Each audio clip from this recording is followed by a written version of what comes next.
Hi guys, it's xNira with another Deathless arena video.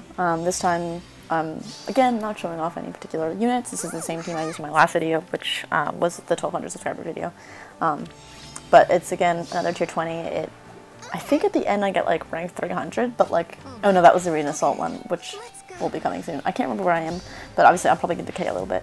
But I'll probably end up being like in the middle of the players staying in tier 20.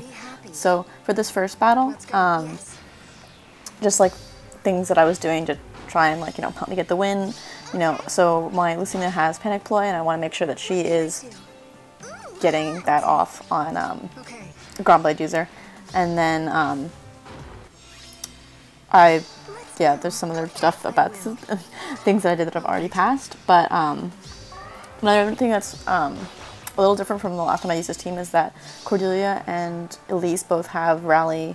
They have like their rally ability, so rally attack res and rally attack speed, because those abilities are worth, like they cost, like they're like tier 2 rally abilities, so to speak. Like, like rally attack is like a first tier ability, and these double stat rallies are second tier, so they're worth a little bit more SP as far as scoring, and it kind of a little bit helps compensate for the fact that they're ranged units and therefore have a lower base stat total. So just something to think about. Because I have the dancer, I'm not quite as, I don't need the drawback utility. It's okay if they don't have that ability. So yeah, that was that point. So for the second battle, again, one thing I really want to keep in mind for against these Fire Emblem teams in Camilla is I want to keep the Panic Ploy on them. This map is usually fairly easy to do because at least with infantry, with non-flyers, you're stuck in these like kind of columns of like pathways through the lava. But obviously since it's a flyer team, it's a little more difficult. But I am prioritizing the Panic Ploy on Corrin because Elise can 1v1 Corrin, whereas I don't have any units that can deal with Camilla on the enemy phase.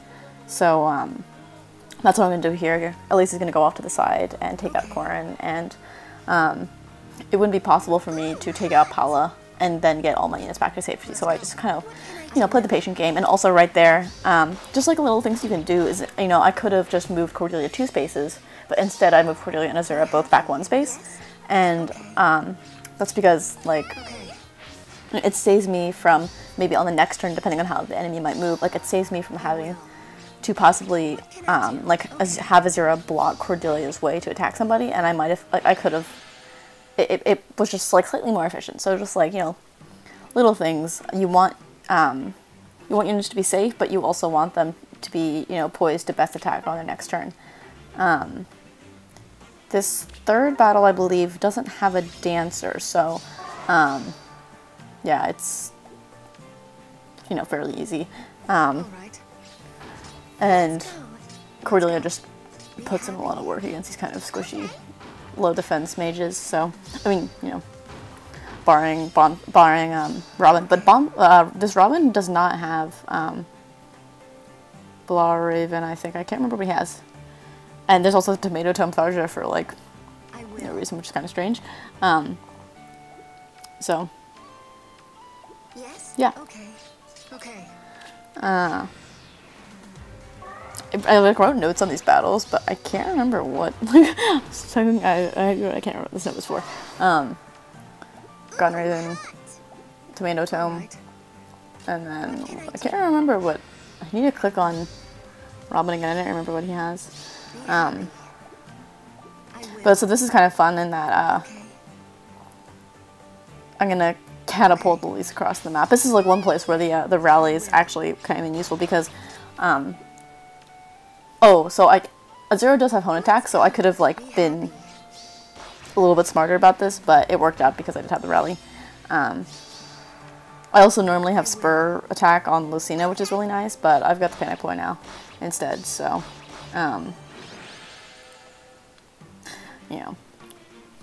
there's still buffs to go around here. Let's see, this is the 4th battle, and this map I think is kind of easy, especially if you get infantry or cavalry units, because like it's just they kind of like the AI starts split for you. I was slightly worried that Deathless was going to kill my Elise with like 62 attack, but also because Elise like doesn't have the greatest defense, which has always kind of made me a little bit sad, but you know, it works out. I also could have put xNira there instead of Cordelia because xNira's got Fortify Res 1 as the Sacred Seal, so that would have been a little bit more, it would have been even more safe, but I just, you know, didn't do that for whatever reason. I think I was thinking that Lucina was going to sweep Celica and Bodelia, but ended up not quite working like that. Not that Elise is going to do anything down there, but again, the power of Bodelia. So you really probably could 1v4 every map with proper support, but that would kind of be boring. I mean, yeah. Arguably it's boring because I already did a video with this team, although the team was a little bit different. Like I think I had the drawback on Elise and Cordelia, but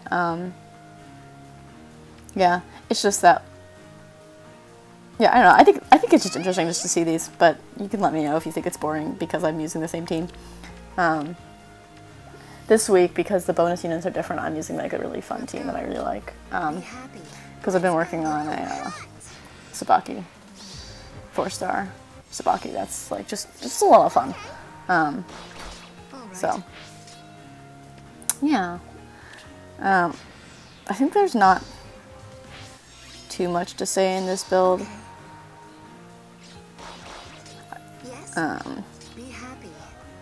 This is after I think I end up choosing to kill xNira because I figure. Let's go. What do I end up doing here? Like I have the option to kill either. There's obviously I can't kill both of them. So it's interesting. Let's go. Aldegon doesn't double Lucina, so I think it definitely was a better choice. He's also got Renewal, which is kind of odd. What can I do? And then xNira with her red sword killer build. We on Battle 6. Yeah, this is Battle 6, 702 points. Person's in Tier 16, which is kind of interesting. So this team, the only notes I have about this team was that I think the mixed movement really hurts this team because, like, Reinhardt is going to get killed first turn. Because he's going to be so far away that xNira won't be able to dance him, and he's just not really a threat because he'll just get picked off. Even if I didn't have Elise, he would have gotten picked off quite easily, I think. And then Hector will be too slow, and Hector will be will be by himself last, and it can be dealt with, like, kite around as needed. And then, yeah, then the Lucina just goes down to xNira. But because I knew Reinhardt would kind of race away, like, it's very easy to kind of predict how the dancer is going to behave and how that'll, like, play out. So, again, now I think mixed movement teams now are really interesting because I think guidance is super cool and obviously encourages having not just 4 flyer units. So, also the desperation kills Hector here, which I think is funny. But, yeah. At the time, obviously, we didn't have guidance, we didn't have armor march, so it was, I think that team was, like, kind of problematic. You can't just, like, throw Reinhardt on every team and get wins. Maybe you can, I don't know, but, anyways, looking forward to seeing mixed teams with guidance and seeing, like, just being, like, facepalm moments, because I know, like, you know, even now, like, Wings of Mercy just kind of, like, surprises you, because, like, you know, it just happens, you forget to check or whatever, and it just doesn't quite work out. So... yeah.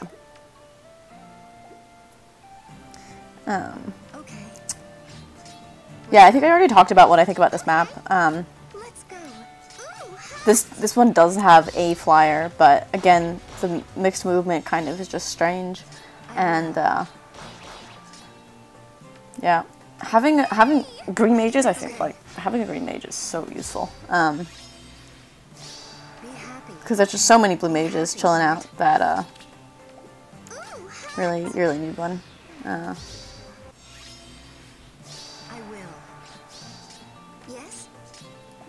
And there are the 7 wins. So thanks for watching. I hope this is interesting. Check out for my Arena Assault video coming super soon. And consider subscribing for more Fire Emblem content.